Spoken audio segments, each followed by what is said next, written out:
Bonjour à tous, bienvenue sur Séphiroth et compagnie. Je vous retrouve pour les énergies de la semaine du 20 mai et j'ai beaucoup de messages à vous délivrer. Avant de commencer, je vais vous souhaiter énormément de bénédictions, beaucoup de joie, beaucoup de, j'allais dire des énergies qui remontent, des énergies qui donnent le sourire, qui donnent envie de se lever le matin, voilà, et de partager, d'échanger.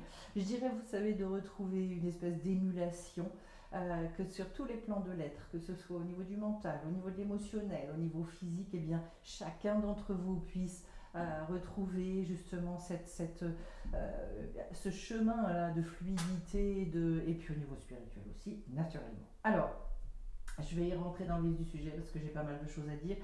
J'ai au niveau des lettres hébraïques déjà Shin et Zain. Je retrouve la notion de feu. On va voir que dans le tirage, j'en ai beaucoup, je vous le dis d'ores et déjà. Cette notion du Shin qui nous amène à, je dirais, se poser la question véritablement qu'est-ce qu'on fait de nos désirs, où est-ce que tout ça est passé finalement, ranimer la flamme est quelque chose de primordial. Ce qui m'intéresse aussi, c'est que justement j'ai allumé la bougie et que je vois que la flamme elle est haute, elle est grande. Il y a quelque chose dans l'énergie qui est là pour vous dire allez, on y va, on s'élève, on monte, on a la montagne aussi, on va reparler. J'ai vraiment envie de prendre cette lettre-là de ce point de vue-là. Au niveau de l'élément, donc on est sur le feu. Le Shin nous rappelle toujours, avec ses trois branches, le fait qu'on a besoin de s'aligner, je le redis, en termes de tête, cœur et corps. Et donc, en fait, pour retrouver une véritable paix. L'autre chose qui est très importante par rapport au Shin, puisqu'il va symboliser également le Shabbat, c'est la première lettre de ce mot-là, et j'ai la lettre Zain. Et que Zain, c'est vraiment une lettre d'action extrêmement puissante, une lettre où justement on nous demande, puisque le Zain c'est un Vav qui est couronné, il y a une petite couronne voilà, au-dessus de lui. Ça veut dire quoi? Que chacun doit retrouver une espèce de puissance, une espèce de, sa royauté. Voilà. C'est une notion qui est très forte d'ailleurs dans la tradition hébraïque, c'est-à-dire que chacun doit être roi-reine de son espace, de sa vie, par rapport à son entourage, par rapport à tout ça. C'est pas du tout. Aujourd'hui, quand on pense à ça et qu'on voit, je dirais, les dirigeants qui représentent le roi, la reine, on se dit c'est que corruption et abus de pouvoir. Non, en fait, c'est le fait justement, parce que normalement, ces êtres-là sont en charge, en grande responsabilité. Donc en fait, c'est comment est-ce que moi je peux construire tout ce à quoi je touche, tout ce que j'approche, donc aussi bien ma vie que construire avec les autres, partager, etc. Et donc retrouver au sein de ce feu, avec ce qui m'anime profondément, eh bien une capacité à aller ancrer, à aller réaliser les choses. Parce que voilà, c'est la septième lettre. Et donc en fait, je dois aller à l'essentiel, apprendre à manager mon temps. Qu'est-ce que je fais de mon temps? Est-ce que tout ça est mis à profit? La notion de temps va se retrouver aussi bien donc dans cette lettre Shin avec la notion de Shabbat que dans cette lettre Zain. J'ai l'impression aujourd'hui que justement, pourquoi le temps? Parce que le Zain c'est la première lettre du mot Zman. Zman c'est le temps. Et donc en fait revenir à cette notion là comme si y a une préciosité extrêmement forte. J'ai fait un enseignement d'ailleurs pour le groupe avec lequel je travaille sur le temps, ça m'avait été demandé. C'est une notion extrêmement puissante. Et donc en fait, eh bien regardez en ce moment justement ce que la vie vous amène est-ce que c'est plutôt des temps de pause, est-ce que c'est des temps d'action, est-ce qu'on vous dit utilise ton temps différemment.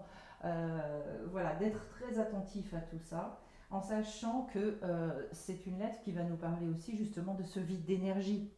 Pourquoi? Mais parce que la personne, quand on perd notre temps, c'est bien souvent en lien justement avec ce manque d'énergie, ce manque de ce qu'on appelle l'énergie primordiale. Alors vous pouvez l'appeler, en hébreu c'est le or. Voilà, il y a la notion de ki, il y a la notion ou de chi, il y a plein de mots de par le monde. Voilà, je dirais, le cadre qui nous est posé par rapport à ça. Et je vais essayer de vous détailler un tout petit peu, je ne peux pas aller trop loin non plus, mais bon.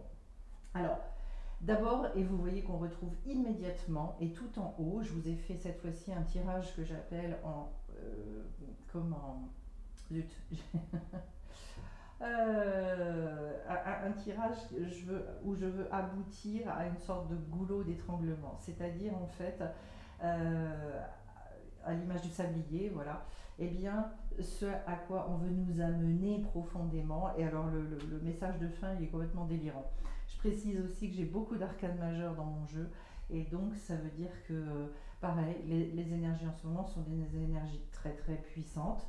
J'ai beaucoup de personnes qui justement se retrouvent avec, en se sentant quand même très bousculées en ce moment. Alors je dis en ce moment, pour certaines personnes, ça remonte quand même à, on peut parler de semaines, voire de plusieurs mois. Voilà. On va démarrer, et je vais quand même aller direct sur cette notion de feu. Le feu, c'est donc cette énergie primordiale, c'est l'énergie qui est porteuse de vie, retenez bien ça par rapport à ce que je vais dire tout à la fin. Euh, on a besoin de cette énergie justement pour insuffler, donc rendre vivant et construire et réaliser les choses dans ce monde. Donc les questions, c'est justement, est-ce que je laisse ce feu intérieur guider ma vie? Est-ce que euh, cette énergie, elle m'aide, ou au contraire, elle est insuffisante aujourd'hui pour déconstruire certains obstacles, pour les dépasser? Très intéressant aussi, puisque le 24 mai, j'ai donc une acupunctrice qui va venir lors des soirées que je fais ici, des soirées d'inclassables, et qui va nous parler des vides et des pleins d'énergie, qui va nous montrer comment les trouver chez nous. Je m'en réjouis, ça va être d'actualité, profondément.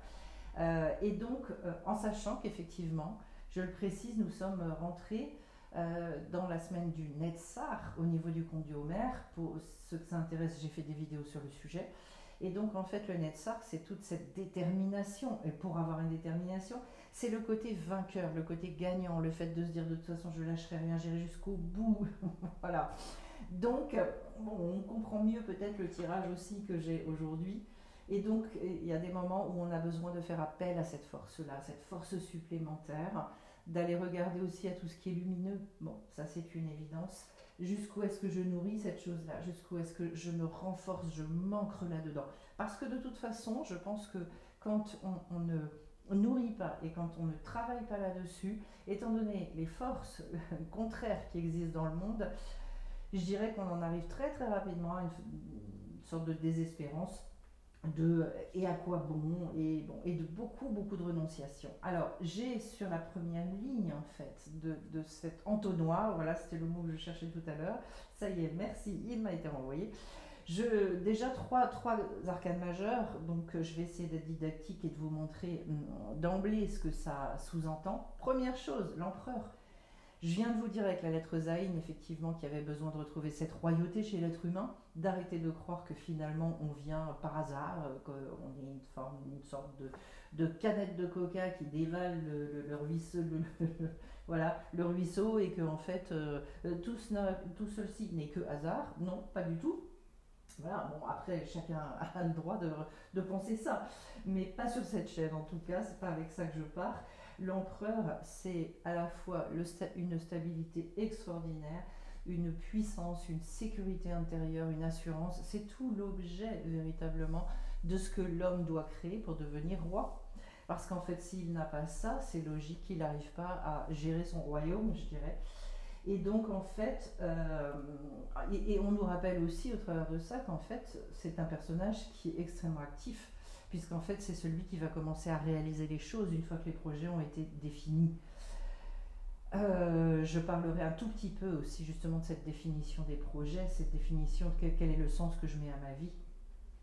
On ose espérer qu'un empereur, un vrai, il a une vision, il a donné un sens aux choses et qu'il voit loin. Voilà. Donc ici, on se repose finalement des questions sur jusqu'où est-ce que je suis capable de décider les choses, jusqu'où est-ce que je suis dans le contrôle de moi-même, où le moindre événement s'affiche par terre, est-ce que j'arrive à gérer mes émotions, quels sont les territoires que j'ai décidé de conquérir aujourd'hui dans ma vie.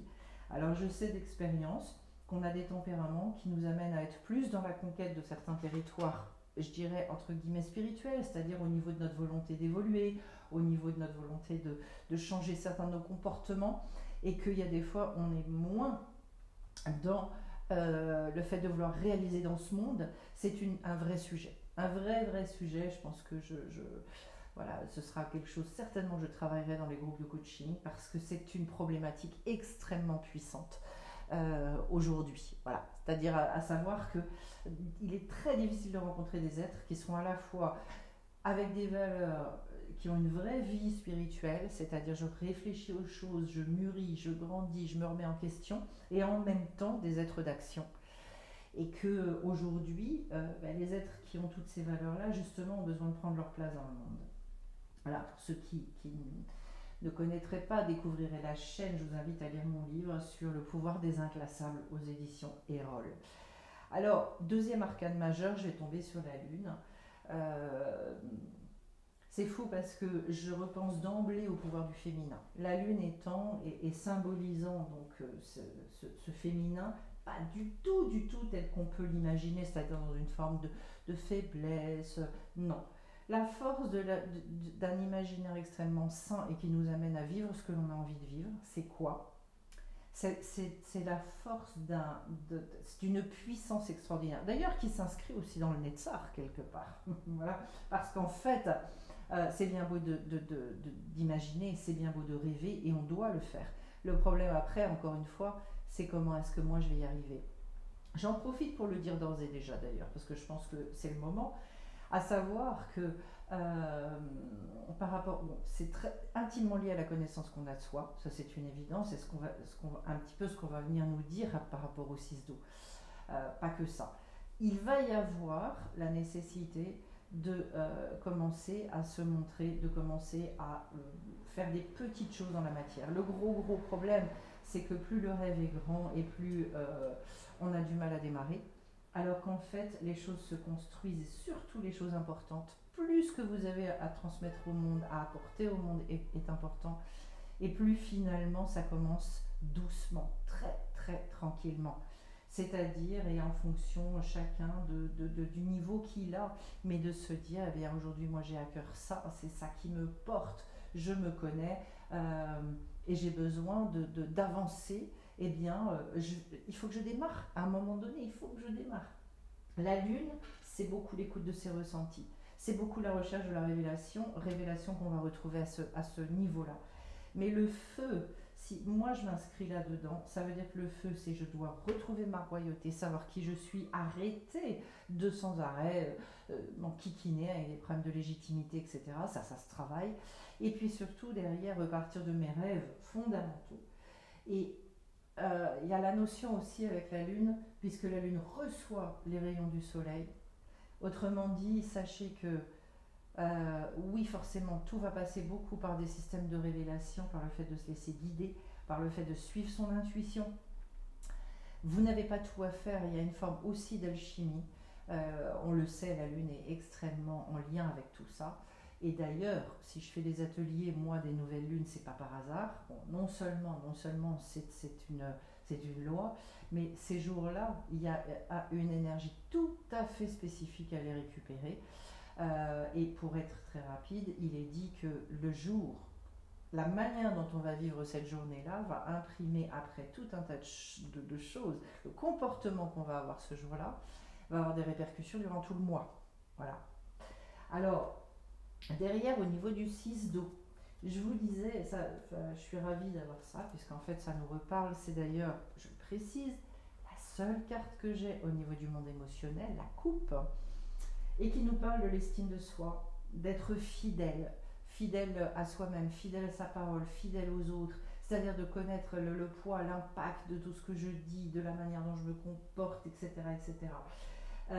Il y a aussi une forme de plaisir, tout ce rapport que j'ai, qui est un rapport subtil à la vie, jusqu'où est-ce que j'envoie ces délices dans tout ça. Voilà. Et donc en fait c'est un amour ici dont on nous parle qui va inclure tout, et l'intellect, et le côté cœur, et le côté instinctif. On retrouve d'ailleurs encore, vous voyez, une fois ces différentes dimensions de l'être qui là arrivent à s'harmoniser et à se retrouver finalement aussi dans une vision des choses qui est une vision empreinte d'amour, mais pas le truc niais, parce que j'aime pas trop dire des phrases comme ça parce que c'est tellement poncif que en fait, le gros problème, si c'est mal entendu, on se dit ah oui, l'amour, l'amour. L'amour, c'est pas un truc niais du tout. C'est là aussi, c'est tellement de cours, c'est des heures et des heures pour expliquer finalement en quoi ça consiste. Bref, je finis avec cette fois-ci cette dernière carte. Qui est encore une arcane majeure et donc la carte de l'ermite que j'ai eue il n'y a pas si longtemps que ça.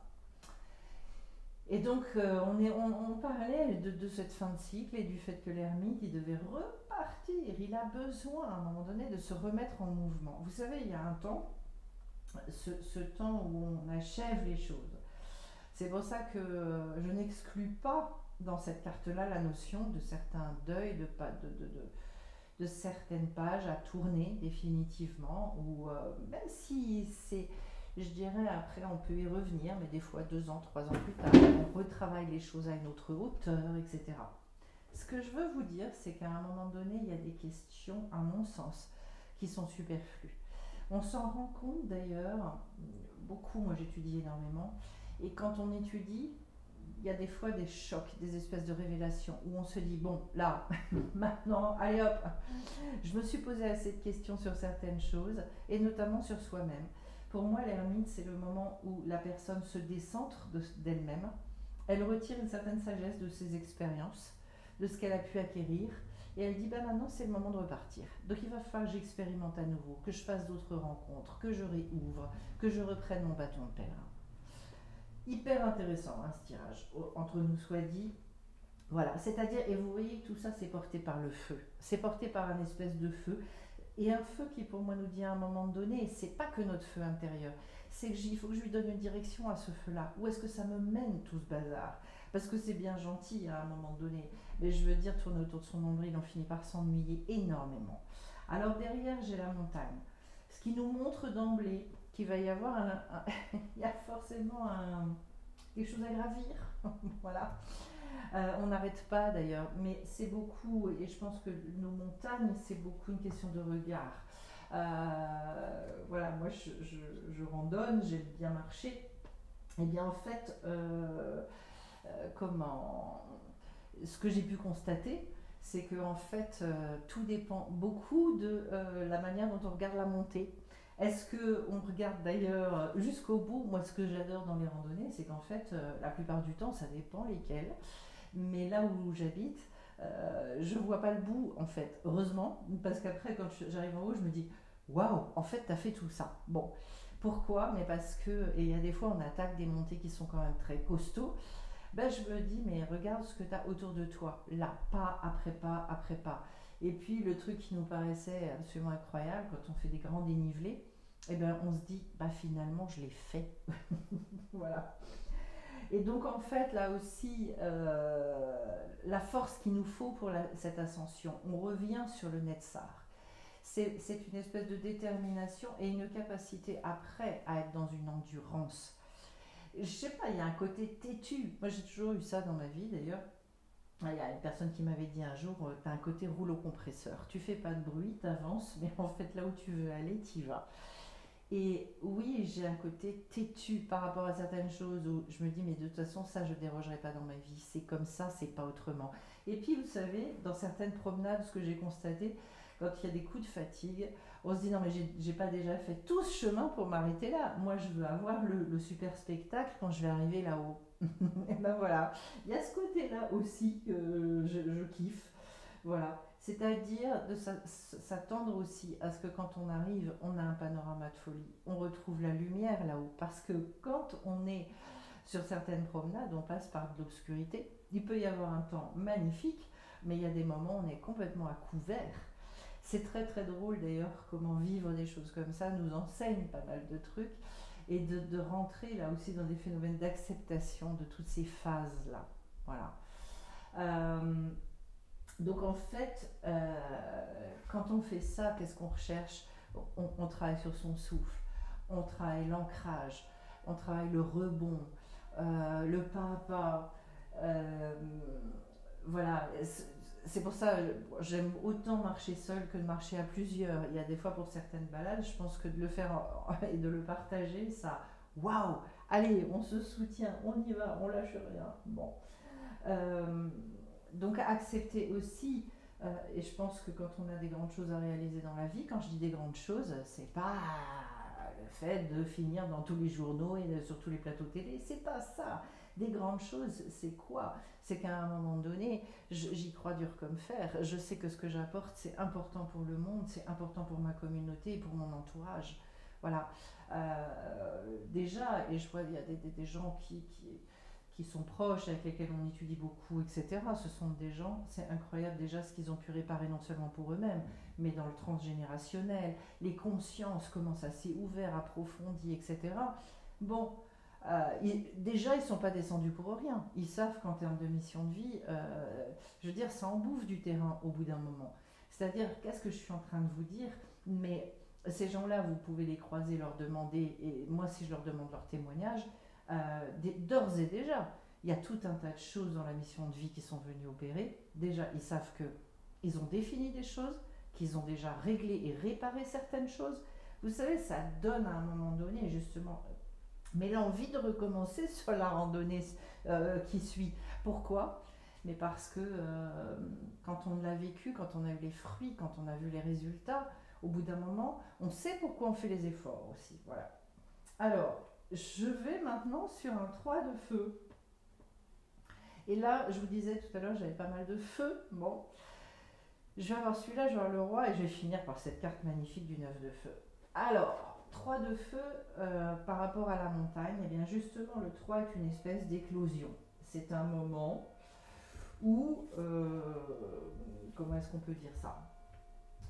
Ça, pour moi, c'est un moment de découverte, où l'énergie vitale éclate, où elle s'ouvre, où enfin on se dit ah, mais alors c'était enfermé, enfermé, et waouh! Donc c'est la bonne nouvelle en même temps.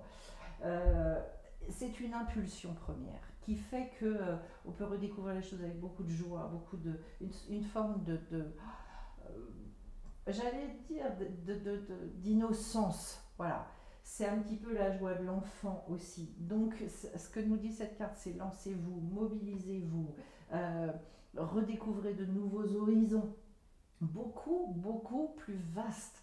À un moment donné, je crois on voit très petit, on voit mesquin, et ça étouffe tout ça, ça étouffe considérablement. Voilà. En fait, l'histoire, c'est de ne pas forcément rechercher justement le côté grandiose au sens je vais toucher des centaines, des milliers, des millions de gens. Non, c'est pas ça. Mais en revanche, ce que je vais impacter, mais ça va construire, j'apporte vraiment la vie autour de moi. Ce 3 de feu, il nous donne une espèce d'excitation, une espèce de grande liberté qui fait que justement, on peut recommencer le voyage. Alléluia, moi c'est tout ce que je vous souhaite, que vraiment ça se fasse. Le centre de mon tirage, j'ai un 4 d'air, donc cette fois-ci, on va retourner au niveau du mental. C'est la stabilisation des idées, le côté mature, le côté euh, d'un esprit qui finalement est capable d'agir avec énormément le côté très concret. Je ne m'éparpille pas. Je vous parlais de la gestion du temps tout à l'heure, peut-être que justement on est en plein là-dedans. Je m'organise, je suis dans la stabilité au niveau du mental, donc un pas après l'autre, après l'autre. Moi, je souhaite à chacun de retrouver ça, mais vraiment. Au niveau mental, on a besoin. C'est peut-être, il y a une chose qui me vient, c'est aussi le fait à un moment donné de pouvoir retrouver une rationalité, une logique dans les choses. Je discutais aujourd'hui avec quelqu'un avec lequel je partage beaucoup et qui me disait à un moment donné face à certains événements, oui, cette logique, ce côté extrêmement 1 plus 1 ça fait 2, mais combien de fois dans notre vie on a besoin de passer par ça? Parce que sinon, c'est une espèce de foiridon permanente, quoi. Retenez bien quand même que c'est le centre de mon tirage, hein. Donc peut-être y en a-t-il certains à qui ça va parler et qui vont comprendre qu'ils ont un nettoyage à faire par rapport à ça. De toute façon, c'est vrai qu'au niveau de la montagne, je reviens à ce que je vous disais dans le fait de grimper, à un moment donné, si vous êtes sans arrêt en train de vous dire je continue à avancer ou je recule, je redescends, je machin, on n'avance plus et tout prend des proportions, tout devient dur. Incroyable parce que l'arcane majeure que j'ai derrière, c'est la carte du monde, ni plus ni moins. Donc, oui, moi, il y a une chose qui me vient tout de suite par rapport à la montagne, c'est de toute façon, on n'est pas venu pour glander. Voilà. Je le dis des fois, je fais rire des gens en formation. Je dis, il y a une personne qui m'avait dit un jour, mais alors finalement, on se pose jamais. Ben, je dis, ben voilà. Et ben voilà, au moins ça c'est compris. Au moins c'est, voilà, j'assume, hein, c'est pas moi qui le dis de toute façon. Donc, non, on est venu pour profiter au maximum de notre incarnation. Le monde, c'est ce qui va nous amener à une forme d'apothéose, à la réalisation totale et complète de soi. Donc c'est là où justement on retrouve la joie, une vitalité extraordinaire, beaucoup de dynamisme. Et je dirais une forme d'intelligence, mais une intelligence de la vie. Voilà, la seule qui est valable d'ailleurs. Donc en fait, c'est un moment où on arrive à profiter complètement, totalement du mouvement perpétuel de la vie. Puisque on s'inscrit aussi dans cette notion de temps avec la lettre Zain, eh bien, j'ai envie de vous dire, peut-être justement est-il question ici de, euh, de se réinscrire, d'apprendre à se réinscrire dans le temps pour accéder à la vie, dans ce mouvement permanent, au lieu de freiner des cas de fer, au lieu d'être dans des résistances, des oui mais, des machins. Non. A priori, et c'est ce que nous disent les sages, tout ce qui nous est présenté, c'est adapté à nous. Et donc, à partir du moment où ça nous est présenté, et on revient à cette notion de maturité, ça veut dire, ok, donc ça veut dire que je peux répondre à la question. Là, il va falloir que je retrouve ma royauté, même si c'est difficile. Je redis une fois encore que si jamais c'est trop bloqué et qu'on est trop perdu, il y a des fois on a besoin d'aide. Troisième ligne. Là, vous allez voir, ça se resserre de plus en plus. J'en arrive à la notion de révélation. Cette notion de révélation est intimement liée à la Rokhma, cette sagesse que on ne peut pas sucer de son pouce, ce besoin d'être réinséminé à un moment donné par des choses qui nous dépassent. Ce sont des choses qu'on vit dans les moments de contemplation, de prière, d'études intenses, où on est extrêmement concentré. Ça nécessite beaucoup de concentration, de présence à l'instant qui passe. Et cette révélation va nous permettre d'aller voir au-delà des apparences, de dépasser certaines choses. Et ce sont des prises de conscience qui sont intimes. C'est-à-dire, c'est pas « Oh, d'un seul coup, ouais, j'ai compris quelque chose avec ma tête ». Non, ce sont des choses à l'image du Shin qui vont justement impacter tous les niveaux de l'être. Et c'est pourquoi c'est intéressant la révélation. Parce qu'à un moment donné, ça nous met en mouvement. Tant que il y a beaucoup de gens qui me disent ouais mais je sais. Je dis non, vous ne savez pas du tout, parce que si vous saviez, il y a belle lurette que vous auriez mis en œuvre. Le je sais au niveau du date, c'est je sais donc je fais. Tant que vous vous dites je sais dans ma tête mais je ne fais pas, ça veut dire que l'information n'est pas passée, donc je ne sais pas réellement.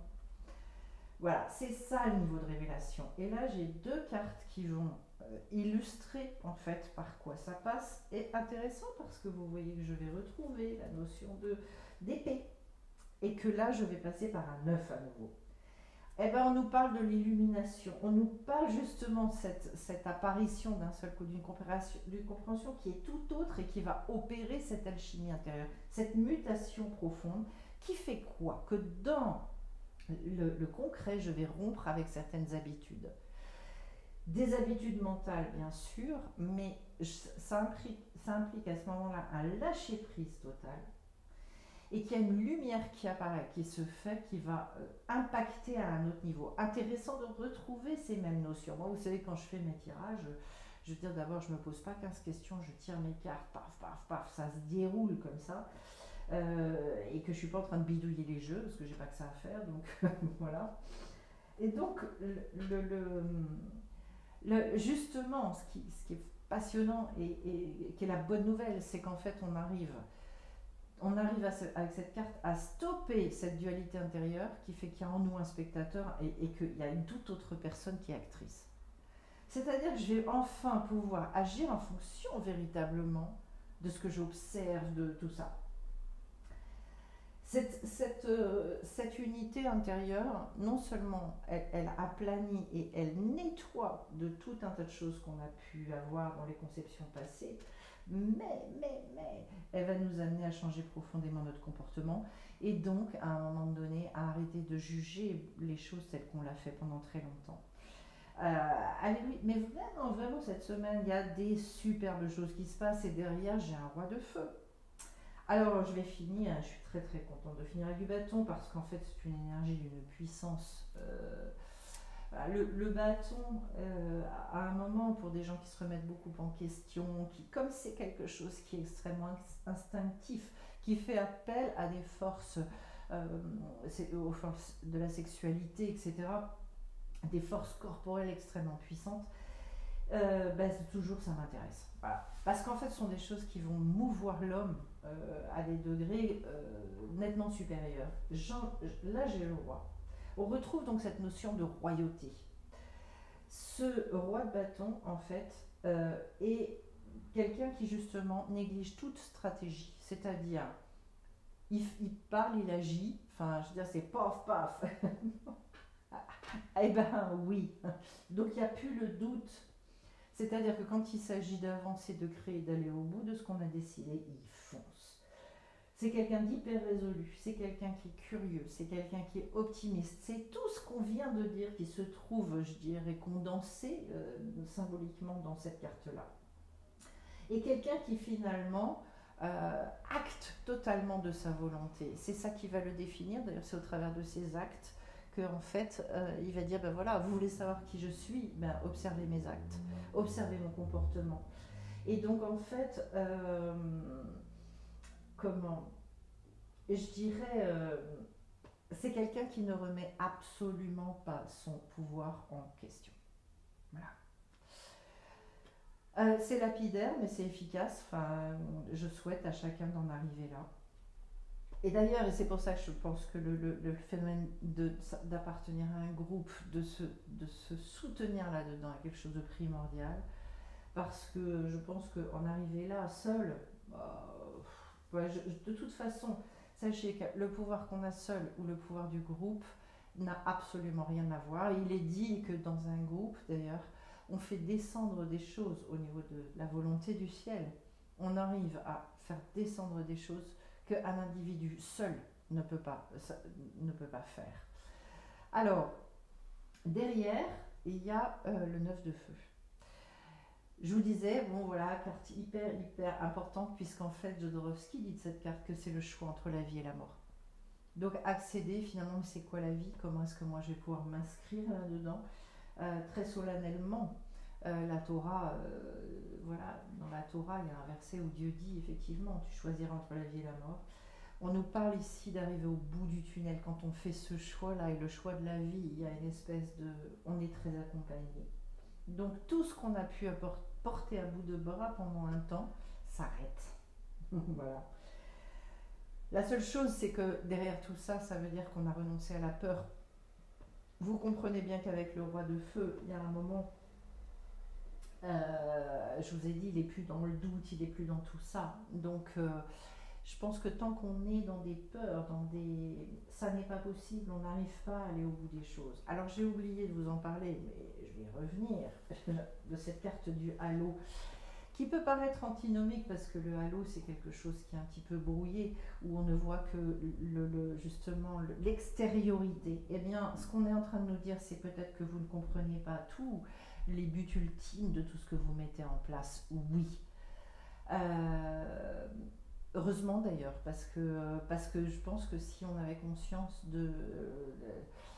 je dirais, du vrai poteau d'arrivée, peut-être serait-on trop impressionné, peut-être porterions-nous sur nos épaules une responsabilité où on se dirait mais comment je vais faire, et que ce serait paralysant.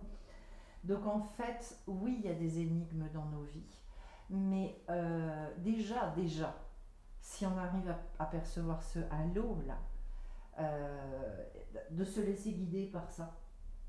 De toute façon, l'élargissement de conscience, il vient aussi du fait d'accepter justement de ne pas tout comprendre et de commencer quand même à se mettre en route. Je reprends l'image de la randonnée, surtout quand on découvre des randonnées pour la première fois. On ne connaît pas le but ultime, on ne sait pas ce qu'on va voir là-haut, on ne sait pas ce qu'on va trouver, mais on y va. Et donc en fait, l'idée du halo, c'est aussi de laisser sa lumière personnelle briller autour de soi, d'avoir conscience. Et moi, je pense qu'il y a une chose qui de temps en temps, me porte aussi, c'est d'avoir le retour de certaines personnes qui, à un moment donné, me disent et témoignent, et bien voilà, très très concrètement, j'en ai eu encore pas mal ces derniers temps, avec des gens qui me disent, j'ai traversé tel événement, si on n'avait pas fait le travail qu'on a fait ensemble, je sais que ça aurait été l'enfer. Mais l'enfer.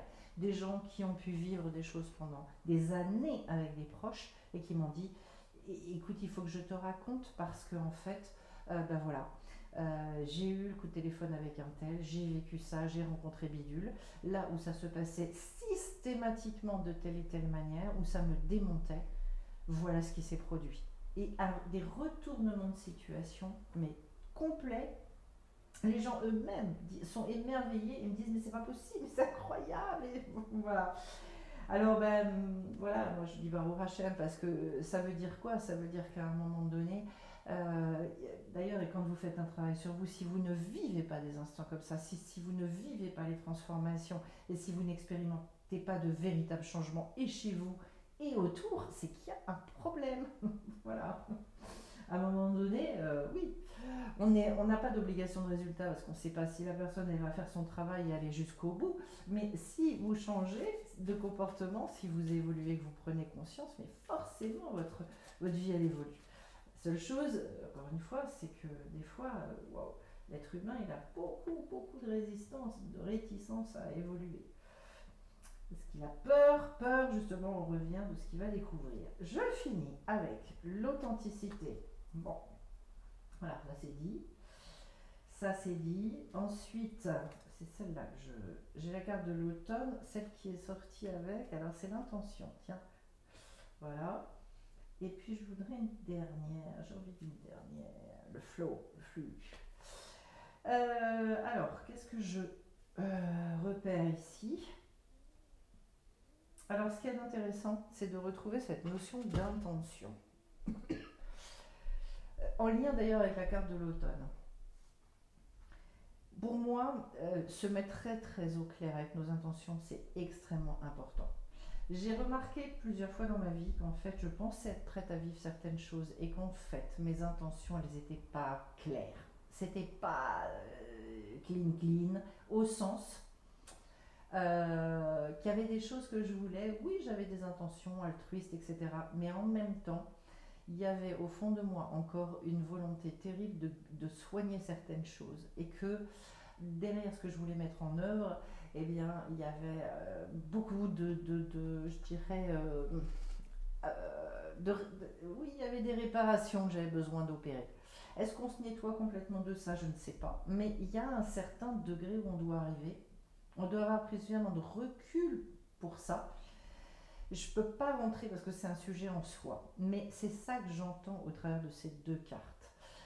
Pourquoi? Parce que si on n'a pas ça et si on n'est pas très au clair avec cette chose-là, on se ment à soi-même. On n'est plus dans cette authenticité. Et ça, je rencontre beaucoup de personnes qui sont dans une forme d'inconscience par rapport à ça. C'est-à-dire qui ont cette sensation extraordinaire d'être dans un altruisme, une empathie, une générosité terrible et qui sont complètement aveuglés sur le fait que, en fait, les intentions profondes, elles ne sont pas de cet ordre-là. Elles ont tellement de choses à réparer, elles sont tellement noyées dans des problématiques personnelles qu'en fait, voilà, et ça bouche, nos intérêts personnels bouchent le canal des bénédictions justement pour arriver à mettre des choses en œuvre. Bref, et donc c'est intéressant de finir avec la carte du flow parce qu'en fait, ce qui nous remet et ce qui refluidifie les énergies derrière, c'est beaucoup cette conscience-là. Encore une fois, je spécifie, ça n'est pas pour ça qu'il faut attendre d'être tout à fait parfait, d'avoir tout nettoyé et tout, mais il faut être extrêmement conscient de la pluralité de nos intentions et des fois du fait que tout ne soit pas nettoyé. Donc, si vous vous dites encore, non mais de toute façon, moi ce que je veux faire c'est uniquement pour les autres, il y a un problème. Voilà. C'est d'expérience que je vous parle, on est très clair là-dessus. Et le but encore, c'est pas de se dire ok mais là ça n'est que pour les autres. Non, on n'est pas des grands sages à ce niveau-là. Faut se connaître et faut s'accepter. Mais c'est au moins d'avoir conscience qu'effectivement, il y a une partie, il y a encore des choses, c'est pour moi. Et c'est pas grave, ça n'est pas grave du tout, ça n'empêche pas de faire un super bon boulot, à condition d'avoir quand même nettoyé d'avoir fait le gros du travail. Voilà ce que je peux vous dire cette semaine, c'est très riche. Je suis très contente d'avoir fait ce tirage-là en entonnoir, ça y est, je retrouve mes mots formidables. Avant de vous quitter, je spécifie donc qu'il va y avoir toujours formation sur l'arbre des séphirotes. Je me réjouis de cette formation parce qu'elle est délirante, que j'ai déjà eu l'occasion d'en parler avec certaines personnes qui vont participer, qui m'ont dit waouh, mais je n'attends que ça. J'ai des jeunes, je vais avoir vraiment l'occasion là de transmettre mais pour moi des choses qui sont primordiales. Je précise qu'il est dit à la fin des temps justement que la jeunesse va parler des sphirotes comme on parle je dirais, du dernier film qu'on est allé voir, etc. C'est-à-dire que les jeunes auront eu accès à cette connaissance profonde des sphirotes, c'est-à-dire des énergies primordiales qui nous concernent nous aussi en tant qu'êtres humains. C'est fabuleux. J'ai une joie dans mon cœur justement de découvrir là, mais vraiment des gens qui étaient loin de moi, qui ne sont pas forcément d'ailleurs des gens absolument pas dans le judaïsme ou dans la tradition hébraïque, et qui disent oui mais moi je veux savoir. Ça c'est une première chose. Deuxième chose, donc à partir du 27 mai, 4 ateliers de 2 heures. Ensuite, je vous invite à nous rejoindre pour ceux qui ont envie d'avancer, de booster les séances de coaching.